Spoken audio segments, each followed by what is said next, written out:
everyone, and welcome to Giant Bombs, exploring cinema through famous box office flops. I am Cody Lumpkin, and we are here for another season with my delightful co-host, Professor Ian Nolte. Say hi, Ian. Hi, everybody. Hi, my name's Ian. And we have for this particular episode, we have a special guest who works with us in the English department, Dr. Jill Trefts. Hi. She is a 19th century British lit scholar. She's taught She's taught lit classes in science fiction and fantasy, and also, just full disclosure, we are married. So, just for I that. am his wife. But I think for today's film, I think is extraordinarily important, and why I didn't ask her on here just because she's my wife. But she is a huge fan of the 1999 version of The Mummy, and when we first started dating, when we went to go see the 2017 version of The Mummy in 2017, and we had thoughts then, and we have thoughts now. They're not good thoughts. Yeah. But before we get started, I'd like to just do the podcast disclaimer. The opinions expressed in this podcast are solely those of the participants and do not reflect the opinions and beliefs of Marshall University, the College of Liberal Arts, Marshall University Libraries, the Department of English, Marshall Film Studies, or HerdCon, but we do thank these departments and organizations because they give us a job. Now, the film we'll be talking about today is The Mummy 2017, which featured Tom Cruise. To just give a little, Google summary of it, Tom Cruise plays Nick Morton, who is a soldier of fortune who plunders ancient sites for timeless artifacts and sells them to the highest bidder. When Nick and his partner come under attack in the Middle East, the ensuing battle accidentally unearths Amenet, a betrayed Egyptian princess who was entombed under the desert for thousands of years. With her powers constantly evolving, that seems useful and flexible and ambiguous, Morton must now stop the resurrected monster as she embarks on a vicious rampage through the streets of London. This film was released by Universal Studios. There were a previous release in 1932, a Mummy, starring Boris Karloff as Amenhotep. Imhotep, thank you, as Imhotep. And it was produced by Carl Lemuel, so he was the early cycle of the Universal monster movies. 1999, there was another version of The Mummy starring Brendan Fraser, Rachel Weisz, and Arnold Vosloo, directed by Stephen Sommers, which was a huge hit that spawned sequels and a spin-off series, the spin-off film, The Scorpion King. So this was a series. The Mummy films have been critically acclaimed or done well. The box office numbers for The Mummy 2017 is budgeted at either $125 to $195 million. I'm inclined to go to the high number. There was a domestic box office in the U.S. and Canada of a mere $80 million, and the film made $410 million worldwide. The film ended up losing $60 to $95 million after production and marketing. The Mummy was the first film in Universal Studios' planned Dark Universe that would feature updates of classic Universal film monsters. There was a planned Invisible film with Johnny Depp and a remake of The Bride of Frankenstein with Angelina Jolie. None of these films got beyond the development stage. The film was in 2018, The Mummy 2017 was nominated for 8 Razzies, with Tom Cruise winning Worst Actor. So, this was a film, the world of cinematic universes, it died after the first film. They had plans, there were photographs, or at least manipulated photographs of all the actors. This is going to be your big series. This is how you're going to make your money and your franchise stuff. And we just have the one film now to give an autopsy to, I guess. So, you guys went to go see this in 2017. In the theater. I had forgotten it existed. And then I remembered, there was the proposed Dark Universe. Yeah. Like the Universal Movie Monsters Cinematic Universe, which sounds like an easy pitch. Like, everyone likes the Universal Movie Monsters. Let's just make a bunch of those and somehow make them have cliffhanger endings. It's like seems like an easy Mm-hmm. approach, but I had completely forgotten that this movie existed. I also do think it is insane that you could have a movie that makes $410 million at the box office, and somehow that's a financial liability. Like Yeah. that is a prodigious box office return in any era of Hollywood except like the current one. Yeah. Where even like kind of like modestly budgeted films, they're 85 to $100 million is considered like a medium budget film. It's really ridiculous. Yeah. Like, can you make smaller films that and it's all of this like tent pole box office stuff that we have to put a big film out and that'll make everything get into the black. So I have this opinion about that kind of like, because I feel like we are talked to about movies like this, where it's like, this is our Q1 plan for the launch of the Dark Universe. It begins with The Mummy. In Q3 of next year, we'll have The Bride of Frankenstein starring Angelina Jolie. But sometimes people forget, I have a vote in this. Like I might not go see The Mummy. and Nor should I you. opted not to when it happened. I just didn't even remember. It did not leave a big impression upon me, the marketing for this movie. And when I went to look at it, I was like, oh yeah, I have just forgotten that this occurred. This brief moment where we were going to do the Universal monsters. I think part of the reason we went to go see it is that it was explicitly marketed in certain ways to appeal to fans of the 99 Mummy. They use some of the iconography is the same. There's actually lines that are very, very slightly changed from the 99 Mummy, which also appear in the versions of them also appear in the 32. But like things like even just like the font choices, they were the Amenet's face in the sand, right? The really iconic shot in the 99 one of Imhotep's face in the sand. Like they were clearly explicitly calling out to fans of the 99 film. And if you look it up on like Wikipedia or whatever, it's listed as a reboot of the series. So, I mean, that was part of the reason we went to see it. I'm a huge fan of The Mummy. I'm like, we're going to go see this Mummy movie, and oh boy. I remember this about the marketing too. It's like a reboot of the Mummy franchise, which when you say it to me, I'm like, I don't even really know what that means. There were two of those in the late 1990s. 3. There was a third Mummy movie? I've actually never seen it because they recast Rachel Weisz, and I have no interest in watching a movie in which they recast Rachel Weisz. You are a big fan Huge of huge the fan. Mummy. The original, Brendan Fraser in The Mummy. Yes, I like- remember this movie very fondly from the 1990s, but I've not thought a lot about it since then. But I think I observed that there is a substantial fan base for it. Why do you like The Mummy? Okay, well, so first of all, I saw it 3 times in the theater in 1999. Saw it in remember sneak previews? You'd go to the movies and you'd get to watch another movie. Oh, yeah. So my mom and I went to the movies and we went and saw, I think it was Notting Hill, actually, and there was a sneak preview of The Mummy after that. And I was What like, a double feature. I know. And I'm like, amazing. And so then like my birthday was right after that. And my friends were like, we're going to go see The Mummy for my birthday. I think I love it in part because one, you have the kind of like classic adventure narrative. And you have a lot of the beats of the classic adventure narrative. And don't get me wrong, there's plenty of things to critique in this film, particularly in terms of like race and imperialism and ethnicity and those kinds of things. But like you have a heroine who has a personality, is interesting, is intelligent. And even if she does technically have to be rescued, in that like physically she must be physically rescued, they can't rescue her without her. It's her brains they need to make the rescue possible.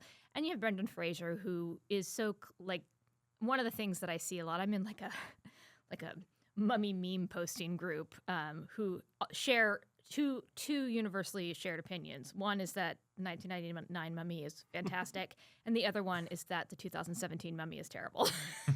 So those are the two opinions that everyone in the group shares, no matter what else they stand on. Yeah, I do not I remember The Mummy fondly. I remember it as being a very strong 2-lead movie where you have these two main characters that were both really awesome, badass adventurers. Brendan Fraser and Rachel Weisz, who are like really strong. At the time, Brendan Fraser was a A-list face on the poster, open a movie star. Absolutely. I think in the year 2024, we're like rediscovering Brendan Fraser. But at that time, he was he had a that. very big Hollywood star. There was that incident, and then he went out of Hollywood for a while. Yeah, He yeah, was yeah. blacklisted after, I believe, a sexual assault. Yeah. Where he was sexually assaulted, Yeah. and a bunch of stuff happened. But yeah. I mean, And- he's coming back. But Yeah, so I remember that movie as a huge movie. And then the way I remember it is it was funny, it was very fun, and it was mostly about, it had gorgeous orange sand everywhere, and a lot of it was about running from exploding sand with a giant monsters in it. It was like a great fun movie. and scarabs that will eat your face, which is terrifying. Yeah, I remember being more into The Mummy Returns. Like, I was very excited about The Mummy Returns because that was The Rock's first movie. Yeah. And I just was so excited about The Rock being in a movie, and I said, they're going to put The Rock in movies. And I said, The Rock is going to win an Oscar in a few years. Someone is going to find a way to capture The Rock's natural charisma. And I feel in my defense, he did become the biggest movie star for a while. I mean, The Mummy Returns, I think it's a lot of fun. It picks up on all the same, like, it hits on what makes the original fun as well. I do think kind of trying to shoehorn in the Scorpion King messes with the plot a little, makes it a little bit more difficult, but it is still a fun, charming movie. Yeah, and like The Mummy was such a successful movie that it like had a huge audience for a gigantic sequel just a few years later. Yes. And then the Tomb of the Dragon Emperor came out several years after I don't that. remember that at all. And again, I have not seen it because of my objection. And there's a bunch of reasons, like there's a lot of like theories as to why Rachel Weisz was recast, including like some of it was of her choice. She may have not been in a position to travel at that point because I think it was filmed largely in China. Yeah. But So I think it is fascinating to look at this movie. Like, the idea that this movie is connected to The Mummy from the 1990s is, I would think, to me, like, I could never tell you that. Yeah. Other than it did, in fact, include a mummy. as some of the like I said, some of the language, some of the like a lot of the beats of her mummification, her punishment for like the treason that she commits, having her removed to a secondary site, although having her on a rock is just completely asinine. All of those things are replicated from actually the 32 mummy and then the 99 mummy. And then also just like much of the way she looks, the sucking out of the people's, like all of that is like referencing the 99. Yeah. Okay. Yeah.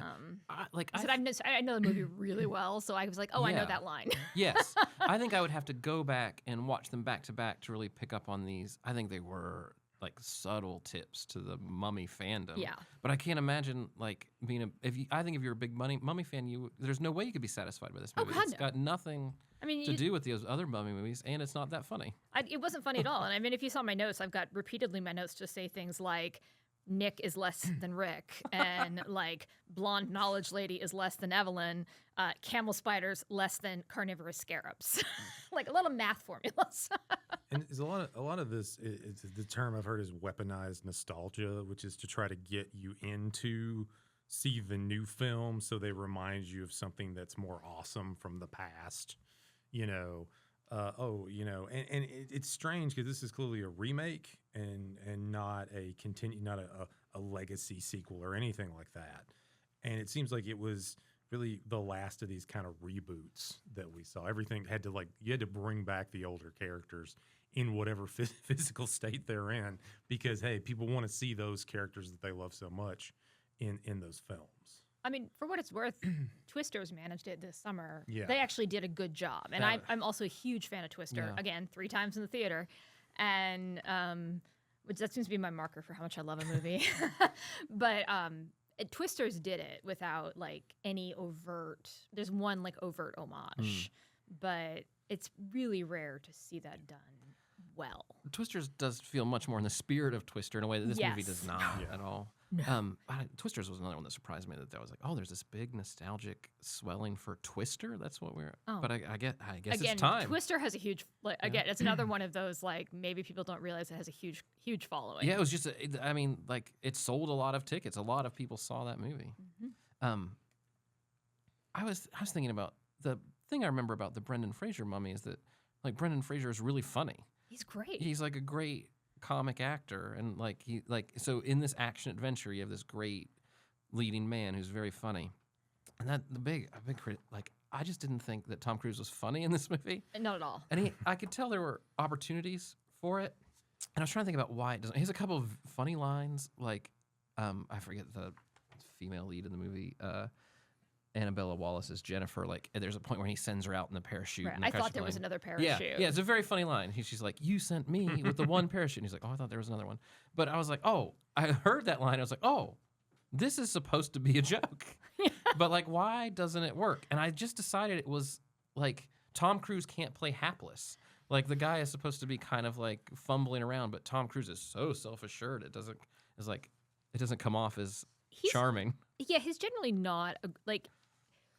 When Tom Cruise is funny, I think it's when his scheme doesn't work, right? Not like in a hapless way, but like he's got it all planned out, and then some one thing. I'm thinking like Mission Impossible, like what's going to make it funny? Yeah. If something improbable goes wrong, and I haven't seen a ton of the Mission Impossible movies, but I'm thinking about like what would make something, or there's always something unexpected. But jokes aren't on his competence.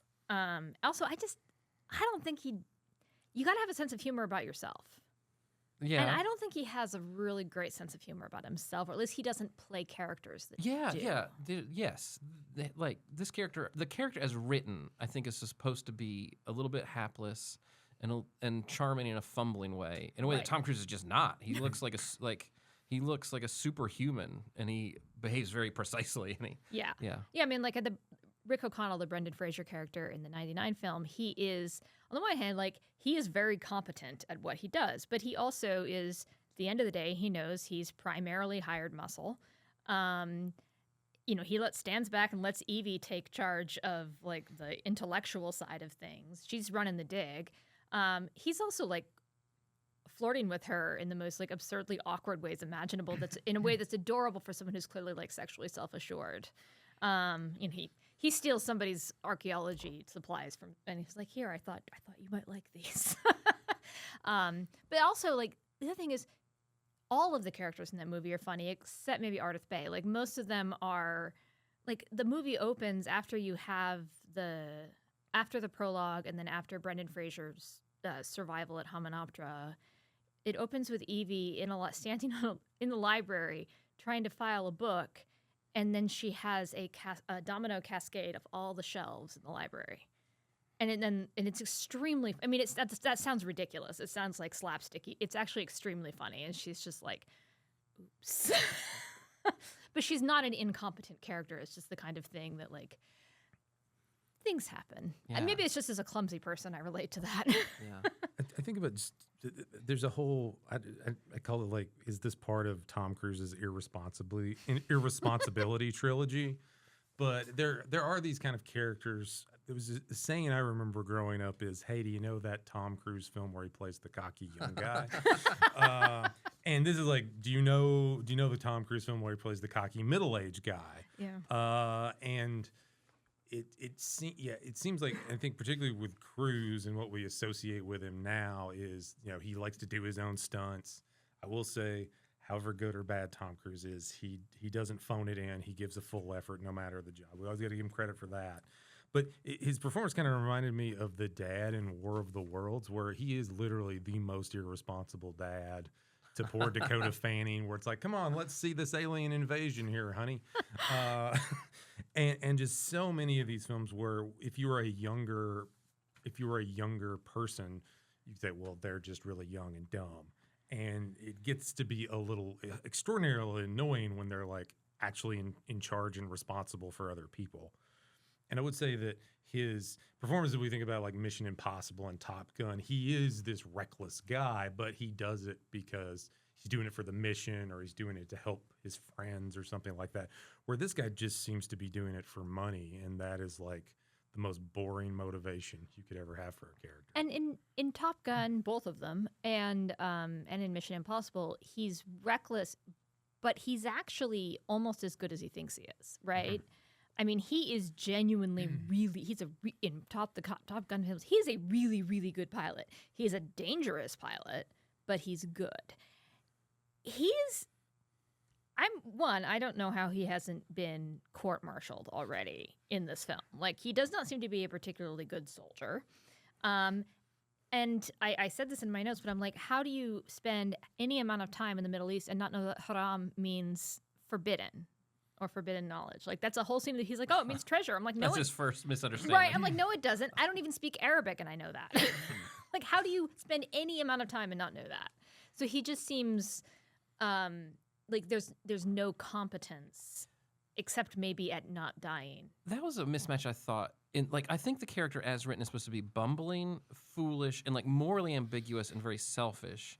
And Tom Cruise just does not come off that way. He comes off as this cybernetically perfect human being, and he's like injected into this role where he's making like mistakes, but it doesn't even like feel that way. Well, and they talked about like his moral turpitude. I'm like, yeah, okay, he's stealing antiquities, Yeah. and that's bad. But other than that, what has he done? Yeah. Like, I mean, I'm not saying that that's okay, but He doesn't double cross anybody. No, he's honest to his friends. He cares about his sidekick. yeah, you want for moral turpitude. I'm thinking a lot worse than steals and sells antiquities on the black market. Yeah. Like, yeah, that's gross, but I don't know. Yeah, I felt like this character wanted kind of like a Han Solo vibe, and then Tom Cruise just did not embody that. Yeah. Yeah. Although even Han Solo might be more competent than what we're looking for. Actually, I mean, to go back, the character we really want, there's a character in the 99 Mummy, the character of Benny. That's who Tom Cruise should be. He's this like opportunistic, thieving guy who like runs off, and the minute he has a chance, sells himself to the mummy, to Imhotep, to like I will save my own life by working for you. Yeah. That's who Tom Cruise's character should have been. Tom Cruise does excel at the Tom Cruise things, like doing like. I always feel like at some point a Tom Cruise movie breaks down to just like a show reel of extreme sports he's into. Like, let's see how long he can hold his breath. Let's see what it's like to skydive.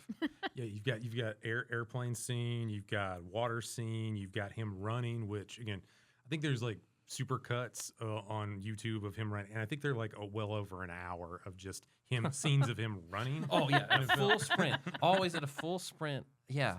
I'm always like, is there going to be a scene where he like backflips a razor scooter? Like, what else other cool things can we think for him to do? But I do feel like we like try to package the Tom Cruise stunts into this movie where I felt like the box office already voted, and we like those in a Mission Impossible movie, and you can't port them into the dark universe. It's just we get to decide, and we decided, no, we don't want to see the Mummy do stunts. And I think also it's a little thing, but it's a big thing. It's CGI rats. CGI rats overwhelming the Tom Cruise we come to associate with. I want to do as much as possible in camera, and he's getting overwhelmed by CGI rats. And I just think that's a lack of commitment. Like, clearly, like, you can't. He should bring in real rats. Yeah.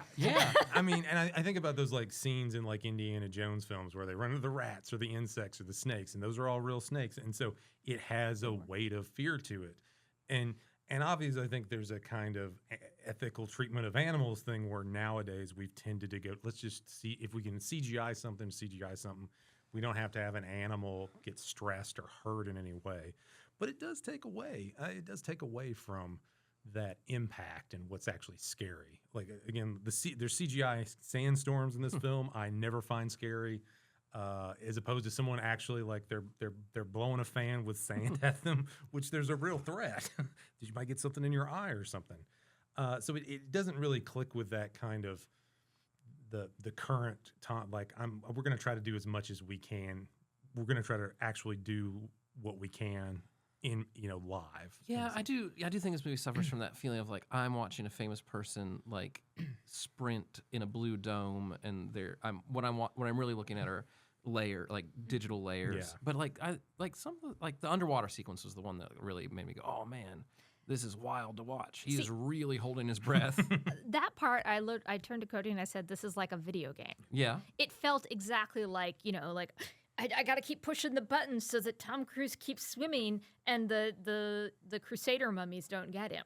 Yeah. I mean, but yeah. I didn't even think about him like actually holding his breath. I was too distracted by how much it looked like a video game. Yeah, and I think this is like a video game like movie where you're moving through different environments. And one problem I had with it is like the environments you move through aren't that cool. Yeah. No. Like the original, not the original Mummy, but the Brendan Fraser Mummy had like I thought like I have a real clear picture of the mise en scène of that Yeah. movie in mind. It looked cool and pretty and vibrant, and this is like of all the places in the world you can have a mummy, it's London. the London subway. And it's like a gray London. Yes. It's not even like a vibrant, because those things like the 99, and if the 32 had been colorized, like one thing we were watching it last night, I was thinking that it's Helen, right? Yeah, it's Helen's dress. I know that was gold lame, and I bet it was incredible. Like if it were a way to see that in color, I bet it looks amazing. So like the lushness of the landscapes and just the interiors, even like in the 99, they're showing them a lot in the Cairo Museum, and in interiors that make it really like we are in Egypt, right? We are in a place where they decorate in ways that aren't institutional gray. And then we go to London and it's like, please enjoy institutional gray. Even the mummy is institutional gray. Yeah. I just thought, I thought it was like the places we are dull. Like dark does not mean we washed all the dark universe doesn't mean we washed all the color out of the universe. Like I think you're confused. Yeah, and that seems to be a lot of these kind of box office. They talk about the Marvel Cinematic Universe being this kind of subdued gray look, and it just gets that way. Yeah, it doesn't start out that way though. No, it doesn't start out that way. But yeah, you're just right at it's every other. All these films want to look kind of the same, and they're not like interesting. And yeah, the vibrancy of it is just it's annoying. Well, and correct me if I'm wrong because I'm not an expert on this, but when they made Iron Man, there was no idea that this was going to turn into the Marvel Cinematic Universe, correct? Oh, I mean, I know there was an idea of it. At the very least, it wasn't like I feel like it was not presented to me as such. No, I'm sure someone someone very hopeful that a movie will sell a lot of tickets and make more of them. But it was, and I know it was a huge risk, like gambling on Robert Downey Jr. and all of that. But yeah, it wasn't presented to us like this is the beginning of a thing. A cinematic universe is created by box office interest. Right. You can't get the cart before the horse. It has to be born on its own, basically. And yeah, like you don't get that. I don't have any investment in going to see any other. Although I will say I was vaguely intrigued by Jekyll and Hyde. That could just be the Victorianist speaking. That did surprise me. That I did not know this about this movie, that Russell Crowe was in it to begin with. So when he was in the first scene, I was like, Russell Crowe is in this movie? No wonder it cost so much money. And then the insurance alone. And then I was like, oh, he's Dr. Jekyll? What a crazy idea. And Mr. Hyde. Yeah. So there were ideas in this movie I was really excited about. It was just and I will say the one thing and I put this in my notes, the one thing I really did appreciate was I have strong feelings about Jekyll and Hyde and how it's usually presented. Because if you've read the story, and again, most people haven't, it's all tied up into 19th century concepts of physiognomy and like certain race sciences that we now, pseudosciences that are very racist in their origin. But Hyde is smaller than Jekyll, significally. He's small and dark, and I mean, again, it's very racist. He's very hairy. Very hairy, yeah. And every adaptation of Jekyll and Hyde that I know of makes Hyde bigger, which speaks to our own anxieties about size and maybe are just different. Yeah. But also I think it's easier to represent someone as monstrous if they're big. Yeah. But so I've always wanted to see a Jekyll and Hyde adaptation that makes Hyde smaller. Yeah. But I will say that what this one did very well was in keeping Jekyll in that kind of like, you have Henry Jekyll with this sort of Oxbridge accent, and then here comes Edward Hyde with his Cockney London accent, and it's like, right, because part of the whole thing is that like Jekyll wants to get in touch with like his baser, which for Victorian purposes, working class self. Yeah, that was one thing I was really intrigued by that. Like I thought that Russell Crowe did a good job of great. Like performing the Jekyll and Hyde thing. Yeah. And I thought it was so cool. But one thing I was really disappointed in was like the visual representation of Hyde, where I was like, I feel like nothing happened on the He just screen. gets all veiny. Yeah. His performance changed, but that was fantastic. I'm like, what is it, just like too much steroids or something? Yeah, I was like, he just like, I was like, Russell Crowe's doing, you guys. Yeah. The costume and makeup took the day off. Like, what are we doing? Yeah. I mean, Russell Crowe did great. And that was the one thing that made me like, I would have liked to have seen that movie. It was an intriguing idea, which I guess the idea of is, we'll tease them with, right. We'll make them love Dr. Jekyll in this movie, and then they'll come back for more. Or think he's completely depraved, which is actually also the point, because Dr. Jekyll is That's part of the point of the story, right? Yeah. Jekyll isn't as good as he thinks he is. Yeah. Although that's interesting about sort of the like morality of this movie. I mean, yeah, he's just fully prepared to kill Nick, like, Yes. and And that. is willing to kill what he wants to get what he wants. I mean, the fact that they call themselves a warning of monsters, they're monsters too. Yeah, Dr. Jekyll gives this speech where he's Right. laying out like the premise of the film, which is like, we have our world, and there is this other world that is evil, and these strong projections from the evil will come in, and then I make them And drink infect mercury us, and kill as them. you said. He says, evil is the shadow that exists just outside our world, continuously searching for a way to come in, for some way to become flesh and blood. Evil is an infectious disease.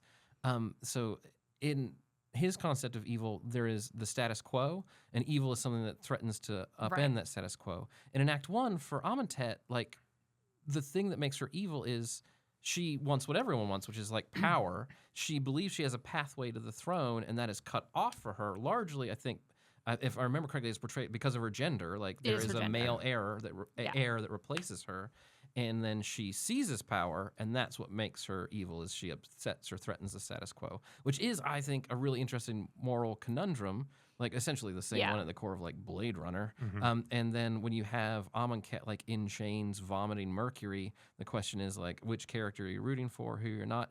And I thought, oh, we're entering a really interesting, but then like we just kind of like, Then nothing happens. yeah, we never even like explore that question at all. Yeah. I mean, and I think like you could have done something with, at the end, again, one of my major problems with this is that like I kept writing down like the story, there's no internal consistency in the story. There's a ton of things that aren't explained, and I don't need everything explained, but I need a few things explained. Like, what actually happens to Tom Cruise at the end? Yes, I understand that he becomes a mummy. Is he now also Set? It is not. Does he not become Set because he cracked the ruby and stabbed himself instead of her stabbing him? Like, honestly, what's happening here? There's a lot of information that is not given away. Oh, and P.S. Set, not a god of evil. Set is not even the god of the dead. I don't like. Can we just get some basic Egyptian mythology right? It's just Okay, I think stuff. this was another thing I was completely unaware of about this movie. And I thought it was the biggest idea. And it's just like the last 2 minutes of the movie is Tom Cruise becomes the mummy. Right. Like that. And I was like, you made me watch a 2-hour movie where Tom Cruise becomes the mummy with the idea that I'm going to come back 2 years later to see Tom Cruise be the mummy. You could have sold me a ticket to watch Tom Cruise be the mummy in Act 1. I would have loved that. I mean, it turns out the mummy isn't Amentet. The mummy is Tom Cruise, right? Like, oh, it's a different mummy. And if that is such an easy idea to market, Tom Cruise is the mummy. I'm like, okay, I have to see what that means. Yeah, and if you open it with him as the mummy, then you can do a really cool backstory while he searches for a cure. I will admit, when I saw it in 2017, I thought for some reason he'd become a werewolf. I was like, oh, he's gonna be the Wolfman now. Oh yeah, it is a little ambiguous what he is or what his powers are. He's like hiding. No one wants to look at me. And then what does he do? But he just seems very nice as the mummy. He resurrects some friends. Yeah. I know it was funny because at the end he's literally riding and there's a sandstorm behind him. It's like Prodigium is not going to have a hard time finding this guy because there's a wherever he goes. There's a little sandstorm kicking up, and it's like, well, I did. Why did we have to be? Yeah, but I just thought that idea was so powerful, and it reminded me of. Did you guys ever watch Guillermo del Toro's Pacific Rim? Oh Yes. yeah. The thing I admired about that story so much was it's basically like the sequel where it's like, okay, there are monsters coming in the ocean and we have robots that fight them. Do not worry about the movie where all that happened. We're going to begin that is happening, and then we'll get started now. And I just think if this movie was just like, Tom Cruise is the mummy for some reason. Let's get going. Forget I mean, a lot of it's sort of a fantasy. Like a good fantasy novel or a good fantasy novel, a good science fiction novel, good alternate history. You don't spend a ton of you don't start with, okay, so here's what happened. In 1836, this happened, and then this happened, and then this happened, and this, and by the time you're 800 pages in, you're like, no, you start with the world is weird, and you figure out the backstory along the way. Yeah, that's what makes it exciting and fun to watch. Or read. I did these movies, the cinematic universe movies are all, I feel like we've rediscovered the ancient Hollywood trick of It's all about the question you ask at the end. And I thought that was a very compelling. Tom Cruise is the mummy now, and Dr. Jekyll is just going to let him be the mummy to find out later if that's useful. I did think that was a really compelling question. But like the movie I sat through to get there, I was like, oh, I don't want to. I don't know, I don't like that. Also, I felt like it needed the credits to come up and then be interrupted by like Adam Driver entering as Dracula, and then Black, and then I'd be like, "That's all right. Okay, yeah, now that would've we're been launched. amazing. Now we're doing it." No mid-credit scene, no end-credit scene to tease anything. No hint of another monster like a Frankenstein or a Wolfman. Yeah, I mean, actually, I thought Jekyll was that until I saw this thing about like what they had planned. I didn't even know that. I just assumed the next movie would have been Jekyll, but I didn't know that they had like an Invisible Man planned or Bride of Frankenstein. How can you have Bride of Frankenstein without Frankenstein? Yeah. Starting there does seem weird. I wonder how that would work. Like, all the way, there's this one dude. He was made from parts. Now we need another one. I guess this is the Pacific Rim theory. I believe Javier Bardem was in talks or was supposed to play the creature to be very more the politically creature. sensitive about it. Yeah, I feel Frankenstein's strongly it should be Frankenstein's called the creature. So, but yeah, they had lined up a lot of these award-winning actors that maybe are a little past their box office prime, but still like respectable actors that with a franchise they could put together and make something to maybe get older audiences, newer audiences. But yeah, they just killed this sucker first film out. I do think it is just like a case of like when you're marketing your movie to me, you have to engage me with the story. It cannot be a marketing presentation where you're like, we own these titles. Please give us $2 billion every other year. That's what, you know what? That's exactly what it is. I said it was like, what did I say? It was a bunch of set pieces held together by frayed threads of plot. But that's it. It felt like a marketing presentation. Like, here are some cool scenes we're going to have. And then in between, we're just going to try to like draw connections. Yeah, it was. It was a 2-hour marketing presentation. We have the good fortune of owning the Mummy, the Wolfman, and Frankenstein. We would like $2 billion every other year now. Like, no, I get to decide if you get that.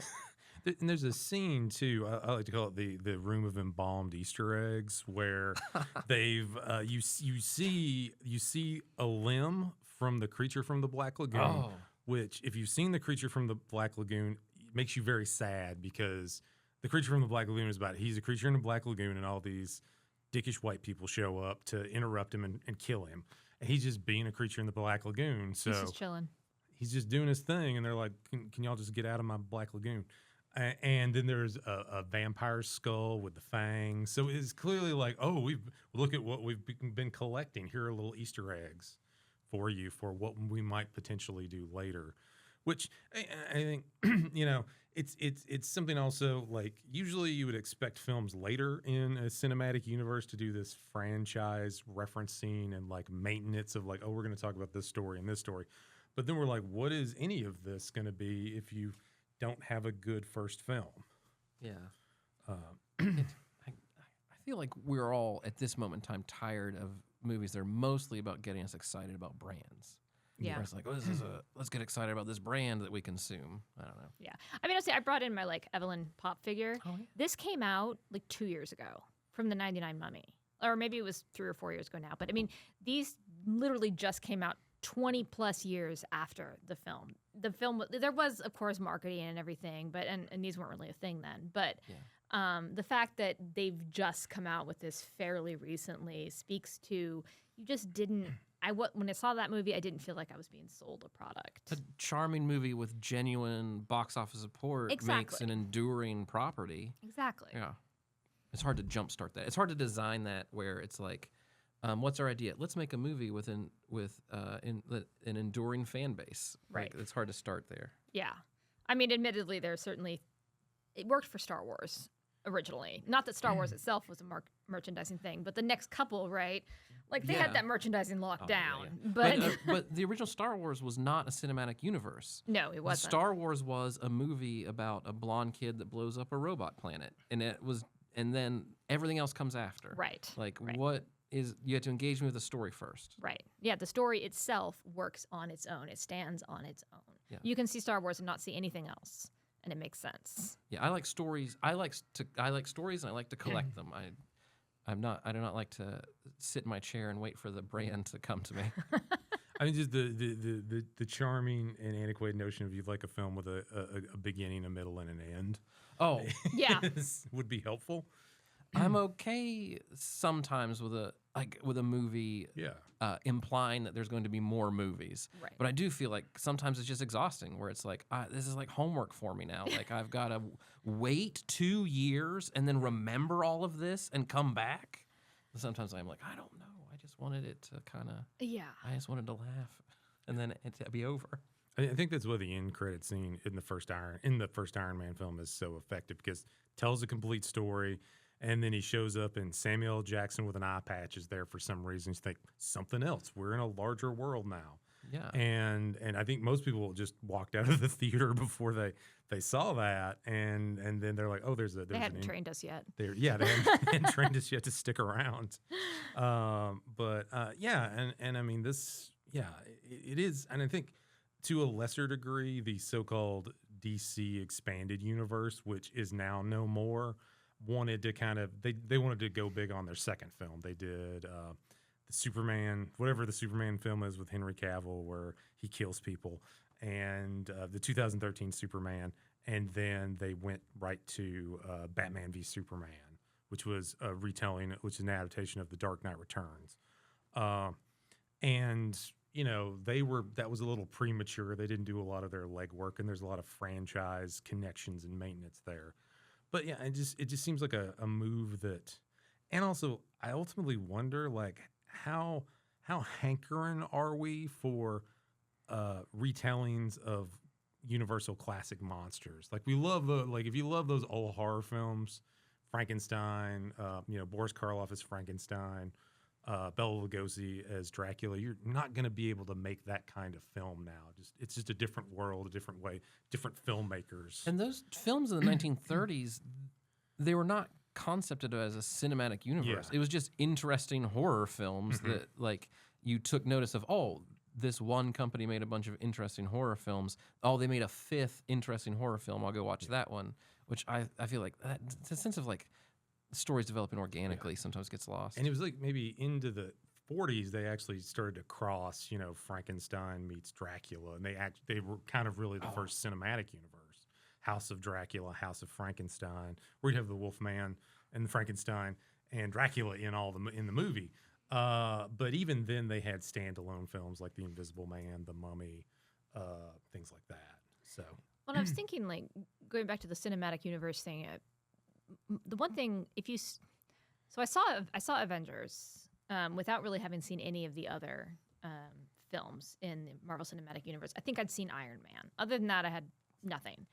And then I went back and watched the previous ones. But the thing about, although they are building up towards Avengers, and even though they are starting the cinematic universe, each and every one of those films, I would argue, stands alone just fine. Like, I don't watch Thor and be like, yes, this is the next entry. Yeah, there are recurring characters, there are people, but I don't feel like I'm burdened by that weight. And so after the Hunger Games, not the films, the books, the Hunger Games kind of launched the YA dystopian trend, and what happens often when you're the thing that launches the trend, people lump you into the trend without realizing that a lot of what you're doing is different.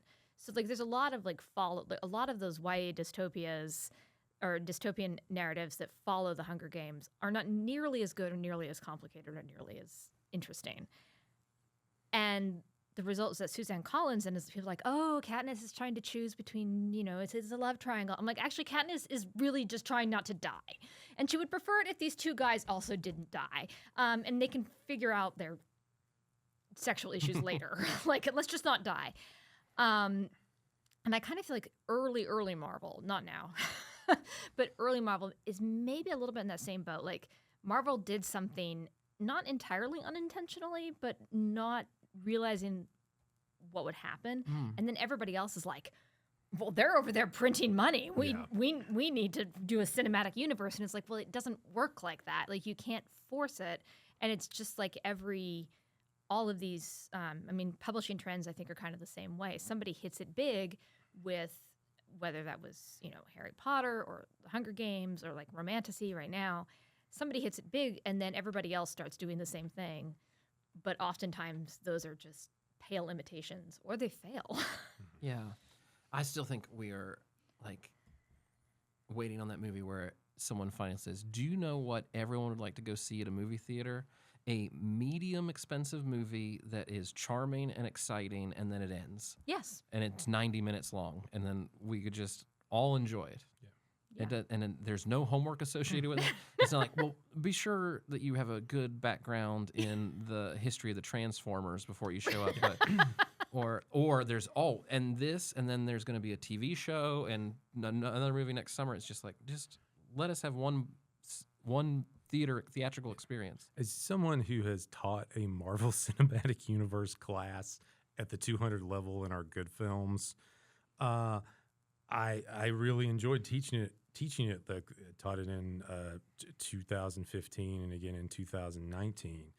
But I have to say, even though there's the irony of I'm making these films homework, when watching anything from the Marvel Cinematic Universe felt like homework to me, I think I'm done with it for a while. Yeah. That joy of going to see films or going any kind of story that it just, you have to know all this stuff to it's something that they, and it's something, it's just like a trap that you're just going to increasingly narrow your fandom down, which is fine for things like comic books or book series that they know what the hardcore fan is going to be, but they also have to, the budgets have to be appropriate to that.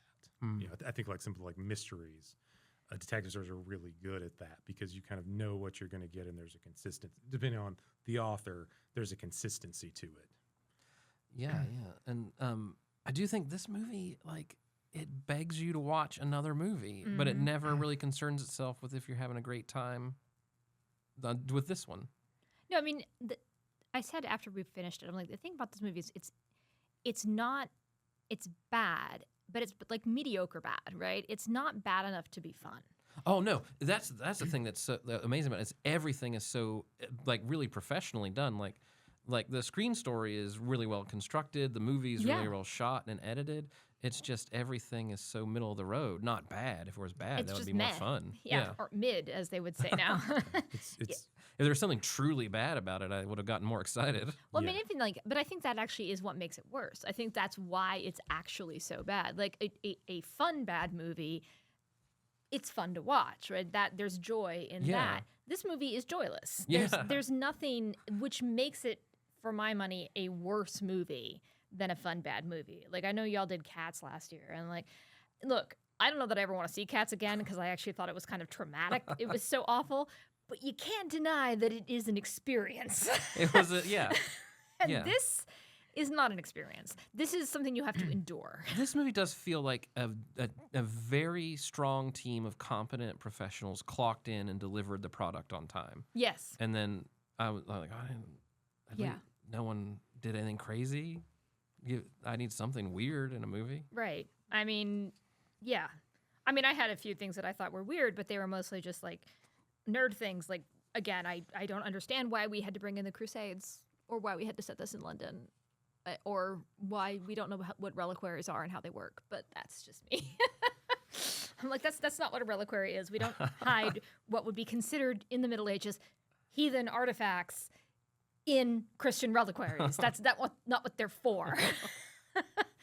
And yeah, but that's also why, I don't know why this really bugged me, but why in a partially destroyed cathedral are there still intact stained glass windows? Except because we want to put someone through a stained glass window, which is fair. I mean, who doesn't enjoy seeing someone go through a stained glass window in a movie? I mean, action scenes are there to create momentum. And if you watch, most of the time it goes by so fast you don't notice it. But yeah, that when you brought that up, like, oh yeah, that's very dumb.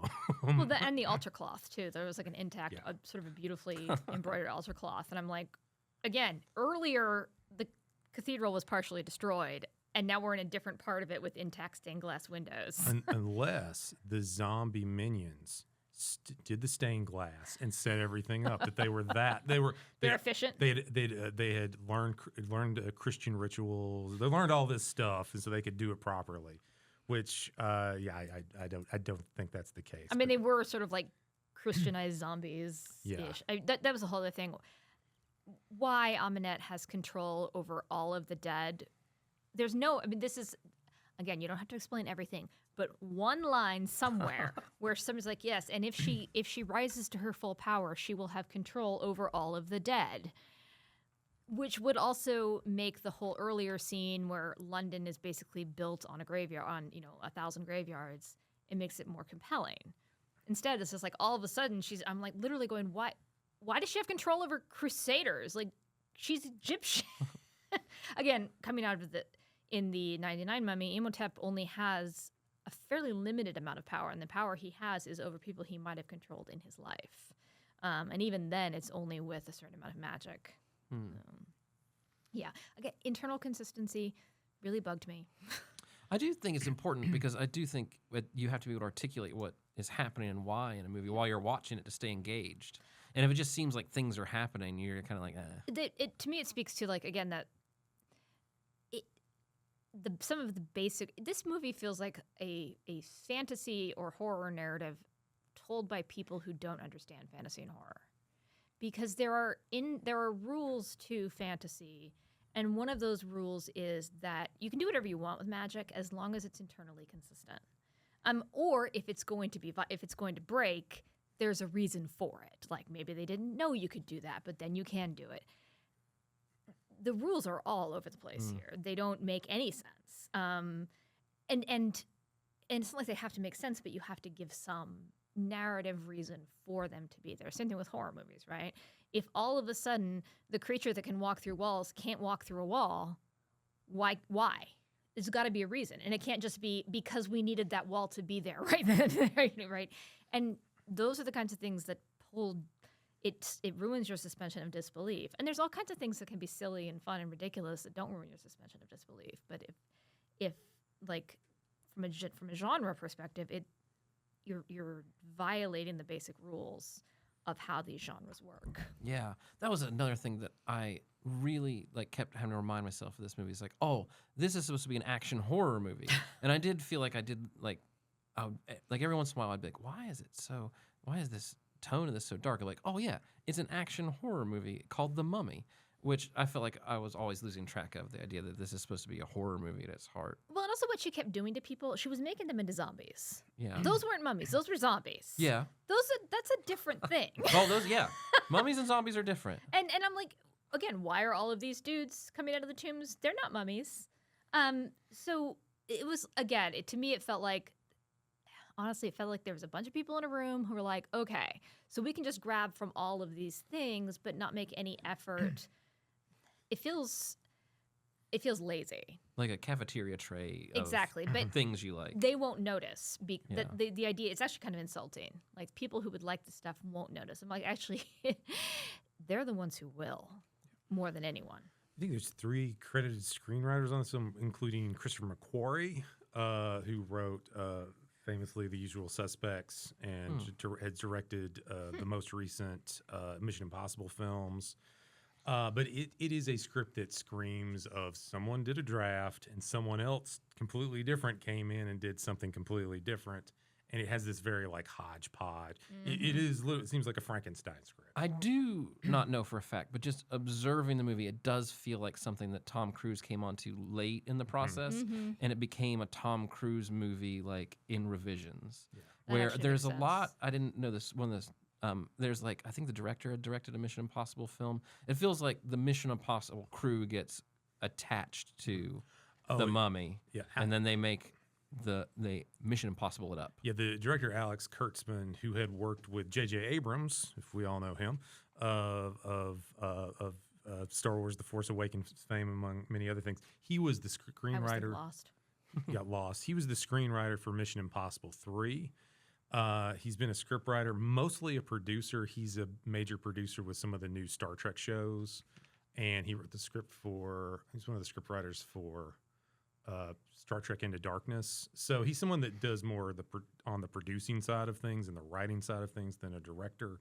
But he seems like a director that's is okay with the collaborative process, even if it makes a huge big mess in the process. And Tom Cruise is an interesting figure in Hollywood because he does have a very strong authorial voice, even though he does not fit into like usually the traditional authorial roles in a production. I don't think he produced this film necessarily. Yeah, no, he wasn't listed. But I think once it becomes a Tom Cruise project, it starts doing the Tom Cruise things. And I think this movie definitely feels that way. Where Yeah, I think that makes a lot of sense. I mean, yeah. I mean, that's why they hired Tom Cruise. yeah. I mean, true. he's certainly if he's not he produces, he stars. He's certainly an auteur. These films have a personality and This one certain didn't. themes. This one, the cocky middle-aged guy. I I mean, guess. But that's not. I mean, so his character has a personality, but the film doesn't. Yeah. The film has, again, like it's like a patchwork of what it wants to be. I mean, maybe too, like Annabeth Walls, is that her name? Yes, Edith Walls plays. Jenny. Yeah, like she bugged me a lot because I said when I was taking notes, I'm like, oh look, it's hot knowledge lady. That's her job. Her job is to be hot knowledge lady. She has no character. She's not. She's like, I've been working my whole life for this. Like, really? You've been working your whole life to find an Egyptian mummy in a rock? Earlier you were saying you were shocked that it was in a rock. She's the only, Aminette's the only other female role, and neither of them is interesting at all. No, that Jenny character really did nothing for me. Like, she possessed some exposition. Yeah, she's a knowledge lady. And then for some reason, by the end of the movie, Tom Cruise wanted to save her for reasons I couldn't personally articulate why. I mean, like, other than she is a human being. Right. but I never thought they had any sort of chemistry. Where are we supposed to think he's in love with her? Yeah, 'Cause yes. I think that's what we're meant to Yes. think, but I mean, how many conversations have they had? 3? Yeah. Mostly where she's explaining the mummy to him. Right. I love how you explained the mummy to me. Also, he screams her back to life. I guess he figures out how to bring people back, just By scream at them. screaming at them. Also, I will say to Annabeth Wallace, shout out in that scene where Tom Cruise confronts the mummy. She is just like soaking wet and probably sitting on the ground for however many countless hours, just a trooper for getting through that. Yeah. So I just want to, when we see actors doing something that's clearly uncomfortable, and that I'm sure that water was not warm, she's a trooper for that at least. Yeah. And if I'm noticing things like that in your film, then that's a bad sign. Like, that's a good point there. Look at that actress taking one for the team. So the other thing that bugged me with Aminette is the power thing. I get it, why she wants power. And this is just the comparison to the 99. In the 99 movie, Imhotep does what he does. It's a story of, it's supposed to be love, right? Like he and the pharaoh's mistress are having an affair, and the pharaoh finds out and they kill him. Well, first they kill him, and then she kills herself, and she tells Imhotep, "You have to bring me back."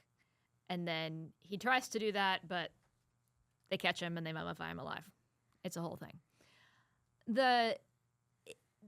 And everything he does after that, again, this is in keeping with the 32 mummy, everything he does after that is in part to bring her back.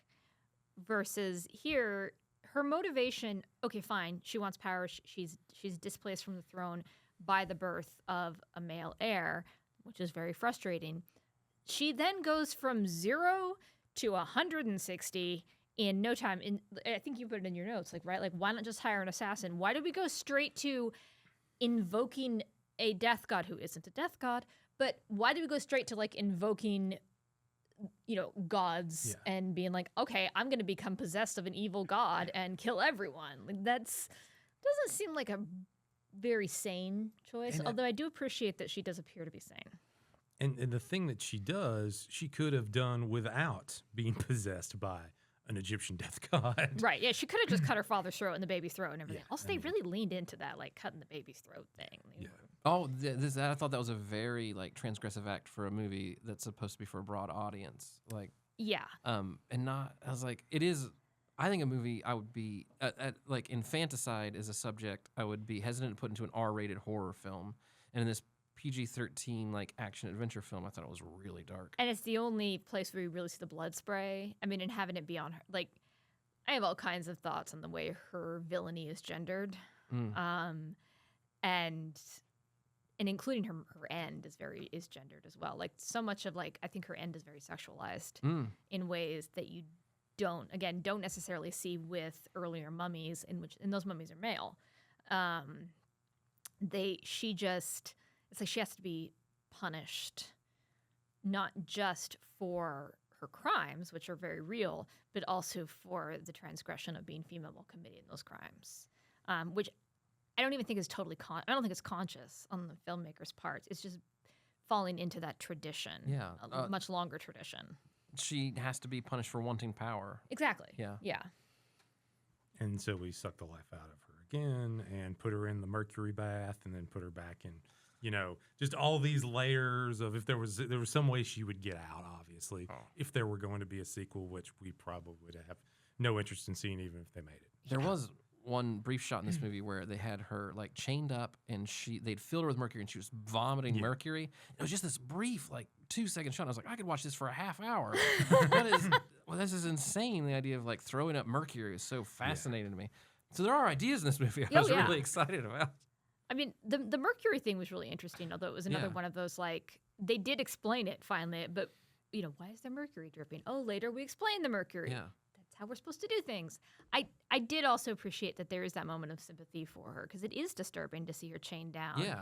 And the kind of desperation that you see. They don't ever. That's the other thing that, again, in the 99 Mummy, Imhotep is the villain without question, but he has these moments where he's sympathetic. I thought, and she only really, I would say she has this one moment where she's sympathetic, and it's because we feel sorry for her. Because she's trapped, she's a prisoner, and we can't identify, okay, you should not fill yourself with evil magic and kill everyone, but it is unfair what happened to her. Well, they're torturing her also. What they're doing right there is torture. Yes, she's tortured in the middle of this movie. And they're also planning to kill, at this point is when we realize, these people are maybe not the good guys. Yeah. And I thought, oh, we're getting into a really interesting idea, but then she just kind of escapes and we fight her like we've done every evil witch in every movie. Right. I mean, do you think one of the something I brought up is one of the things I think is in the one vaguely interesting thing that they don't really develop is that she is kind of like an abusive spouse to Tom Cruise's character in the way she gets into his head. And he can't escape her. There's this scene where they're trying to run away from her, and he drives right back to her. So this situation where he is the battered spouse who could not get away. That's not something that they really fully develop, but there's some clever screenwriter put that in. And I do appreciate the inversion again. That is a pretty direct inversion of the 32 Mummy. Yeah. Where Helen is literally going to Ardith Bey Imhotep. Against her will, because it's the will of the other person inside of her, and that that they did something interesting with that, with kind of reversing it, and he's not helpless, but he is subject to her abuse in this situation, and that is actually something that's eliminated from the 99 Mummy because Evelyn doesn't fall under the thrall; she still has control of her own mind. But it is the kind of thing it's just. Tom Cruise's character Nick just happened to be there, Yeah, that was the thing about me. Why him? Why not the? He broke the chain, right? Or whatever. But also, I think that happens like that. It's really easy to miss. Also, I want to know why she woke up.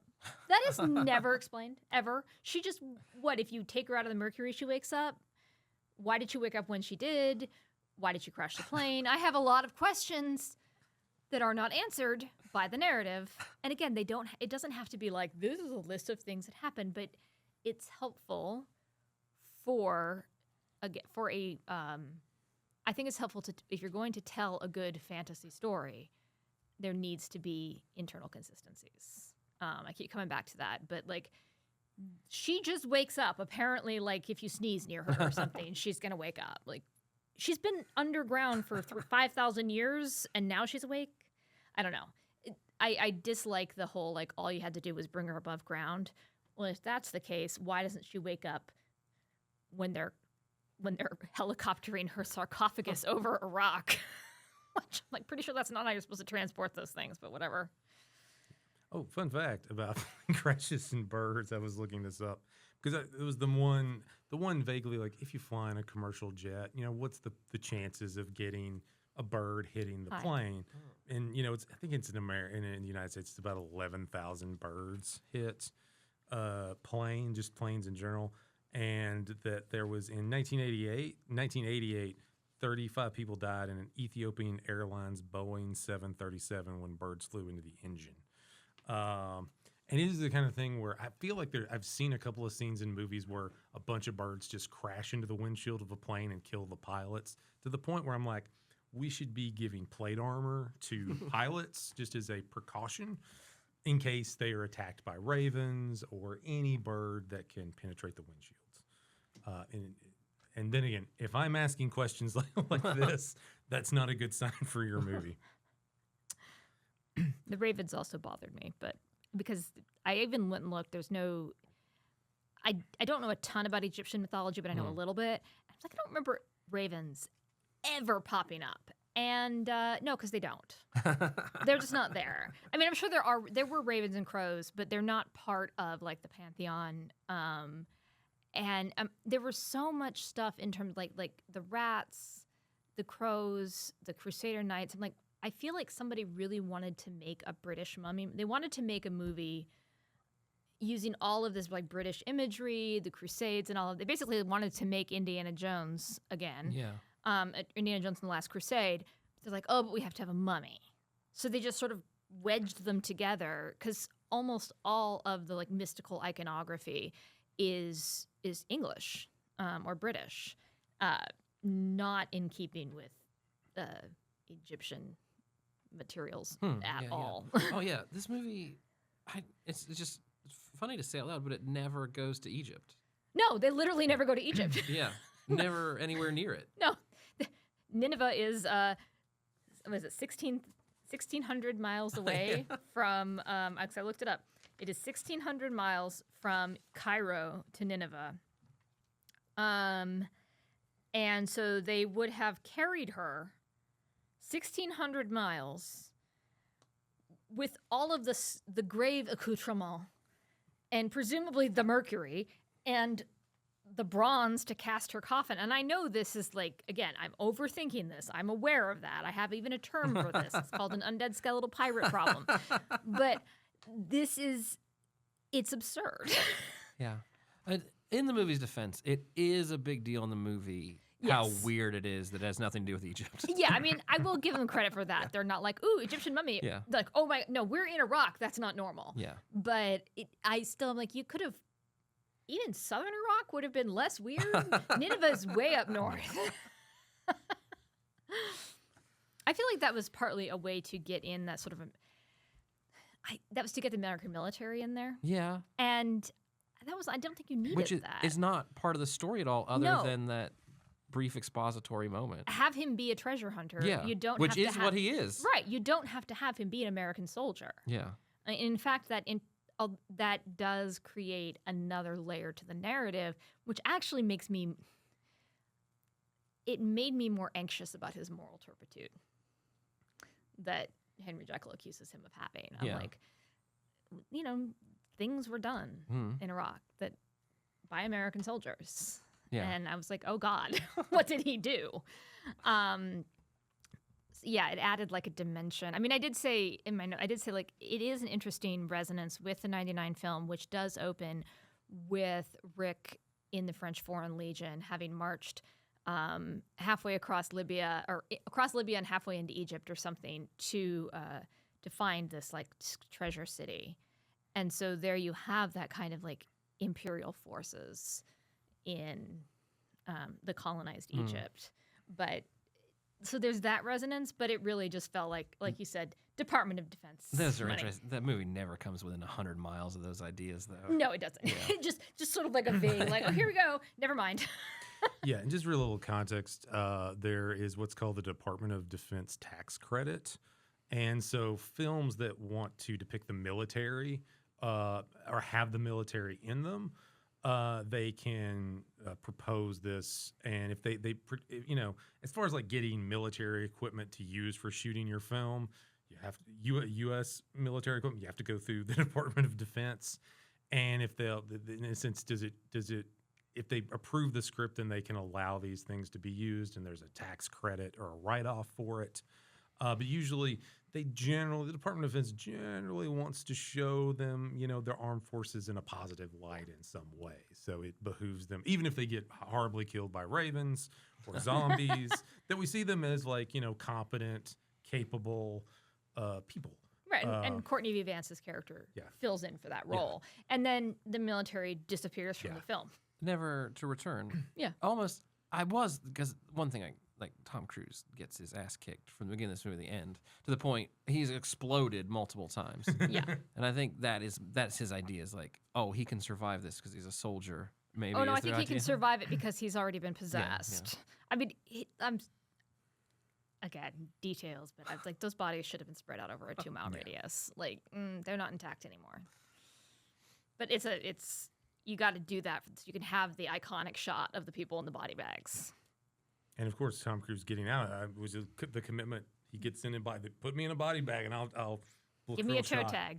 Yeah, I did like the toe tag. I thought that was funny. Tom Cruise appeared in this body bag sequence. Tom Cruise is nude, and is like he is 60 years old now. He's almost 60 years old when this movie is shot, and I don't know why he just looks insane. Like At that point, he only would have been in his 50s, late 50s, yeah. But that bodybuilder physique is so interesting. Like, in Hollywood, I think it's so fascinating because when I watch it, I cannot think but that when I see him, I do not think, wow, he's in great shape. Like, oh, I think of Brendan Fraser, right? Right. When I see him in Encino Man, he's in fantastic shape, but he was also 21 years old. Yeah. So you're like, oh man, maybe if I just got out in the garage and did some push-ups, maybe I could look like this in this movie. But when you see Tom Cruise at almost everything but 60 in this movie, you think, well, this is an expensive procedure involving dark doctor's orders. Well, if you think about an actor you were a fan of, The Rock. I feel like when The Rock showed up, there were people. Obviously, you had Schwarzenegger, you had Stallone, you had Chuck Norris, people that got in really good shape. But there was at some point where The Rock showed up, and he was very open about training that everyone had to get jacked in. Oh yeah, The Rock influential in Hugh Jackman. Yeah, and the story they tell is eat 5 dense protein meals a day and work out for 2 hours 2 times a day. And something else. And be severely dehydrated when they film you. This thing is cut weight like a prize fighter. When they film, the shirtless scenes in Marvel or anything with Wolverine shirtless, they have to be severely dehydrated so you get that definition, which is horrific. Yeah. And I'm sure that's what, you're talking about haven't drank much water in 24 hours kind of thing. So you look as cut as possible. But I think there's also the implication of have a very dark team of doctors support you in ways that are not healthy. Yeah, there's just everybody. I mean, clearly he's got a team. I can't remember assistants to Mr. Cruise in it. But yeah, he's certainly got a team that keeps him looking as good as he does. Yeah. So he has a lot of money. He can pay for the plastic surgery. Yeah. He does not look like a 60-year-old actor from the 1980s. Those were different animals. Well, and he also doesn't look like somebody who's had a lot of work done. Because a lot of times there are people you're like, oh boy, like I said, he can pay for the really good plastic surgery. Either that or the Scientologists have somebody locked up. Yeah, I mean, yeah. But I think that's a thing about Hollywood bodies right now. I think we were used to talking about the Schwarzenegger and Stallone in the 80s as these unimaginable, unsustainable physiques. But I think Hollywood right now has so many insane male physiques. Well, and we also have Tom Cruise is interesting because he is older, even though he doesn't look older. But he's so many of the characters, some of the actors we see now, they skew so much younger in films. If you look back, I use Twister as an example. In Twister, Bill Paxton and Helen Hunt look like they're in their 30s, like normal 30s people. And then you have in Twisters, Glenn Powell and whatever her name is, can't remember right now. They're in their 20s. They're very young, and everything's like this now. Everybody's in their 20s or looks like they're in their 20s. You don't have narratives about people Apparently, once you're 30, you die. Yeah. Tom Cruise in this movie, I mean, he is closer to Social Security than he is 30 years old. Yeah. But he like portrays this person who never turned 31. Like, it's Yeah, just amazing. he is like a 30. He's like a 30-year-old. Yeah. Like even like the character cannot be more than 35. There is absolutely no way. Yeah, yeah. And I don't know why in this movie specifically, this was the moment where I was like, this is upsetting to me. It was the thing, And like, not one of the Mission Yeah, Impossibles. those are fine. That was fine. yeah. But yeah, like a film from a couple of years ago, Everything Everywhere All at Once. Wonderful film from 2002, won the Academy Award. 22. 2022, what did I say? 2. 2022 had, Michelle Yeoh, Jamie Lee Curtis, Kiku Kwan. They all look like older adults, and it's amazing. And they're doing all the kind of crazy stuff in the film. And it's just refreshing to have like adults in a film. Yeah. I mean, you said people from this in the 80s. Look what it's always that fun game, right? Hold up an actor from the 80s in their 60s and hold up somebody from now, even if they haven't had a great deal of work done. We do look younger now, but there is also just a sense where I get a sense where like everything's being cast for younger and younger people, and it's not just that I'm getting old. Yeah. Because I mean that is absolutely true, but if you look back at the entertainment we had when we were younger, there was a lot of stuff that was much more geared towards people in their 30s and 40s, and now everyone on TV is like 25 or in movies.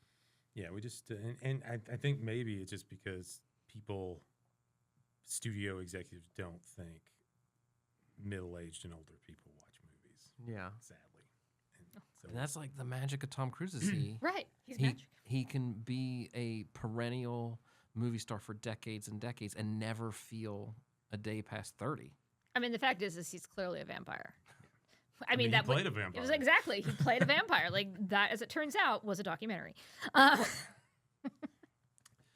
So yeah. So any concluding thoughts about this? We've had a wide-ranging discussion, obviously, but any last thoughts we'd all like to share? It's totally unimportant, but Jake Johnson, what I primarily know him from is New Girl, in which his character's name is Nick. So it is very confusing to have people running around calling Tom Cruise Nick while Jake Johnson is standing. I'm like, I know his name is not Nick in this, but it should be. Yeah. His name should always be Nick, actually. And I haven't even seen that many episodes of New Girl. I just think he looks like a Nick. But he was great, and I enjoyed the zombie part he played, although he was largely purposeless. Yeah, Jake Johnson, Wasted. a great comic actor, and in a part where weird, interesting things happen to him. I like the idea of him as the zombie sidekick late in the movie. It's like a crazy idea, like just kind of unremarked upon, like unremarkable. I did appreciate Not the worth fact. bringing up. I did appreciate the fact that Tom Cruise really thought towards the end that he was helping him. Like, and then I'm going to. I'm like, are you new? Have you not noticed that he's been trying to kill you this whole time? Yeah. I just didn't have fun with. I didn't have a good time watching this movie. Yeah. One little thing, since I am a huge fan of Star Wars, this was the last credited job as an editor that editor Paul Hirsch, who won an Academy Award, was one of the editors for Star Wars and The Empire Strikes Back. Really? He did Carrie, Blowout, Footloose, Ferris Bueller's Day Off, Mission Impossible, Ray. He's one of those great Hollywood editors. This is his last credited as an editor, given proper credit as an editor, although he's been credited with additional editing. He was co-editing with Gina Hirsch. I don't know how he's related to that editor, or if he is, and then Andrew Modine, who also has done a number of things. And I will say this is a nicely edited film. Oh yeah. There's little confusion. Like it's not like a Michael Bay film where like what's going on here, although that's intentional. But yeah, this is it's. I think it's up there as far as editing job is like Anne V. Coates, the legendary film editor. Her last film was 50 Shades of Grey. Oh dear. And editor of Lawrence of Arabia, and she was basically like, I want it to be more kinky. It's like, come on, this is really lame. You're wasting the talents of a great editor. Much love to the editors, and I don't know if Paul Hirsch is in retirement, but I hope he's comfortable wherever he is, relaxing. So Yeah. I was just gonna say that you'd forgotten about this movie, and I look forward to once again forgetting about this movie. I do not think it will take a great deal of effort. Yeah, it's a forgettable film, and we will do I know we hope you will hope you remember our discussion of it more than you do the film. So, well, that's all today we'll have. That is our episode. I'd like to thank again my co-host Ian Nolte and our special guest Jill Trefts. Please make sure to like and subscribe to the Giant Bombs podcast through HerdCon, and we will be back for future episodes.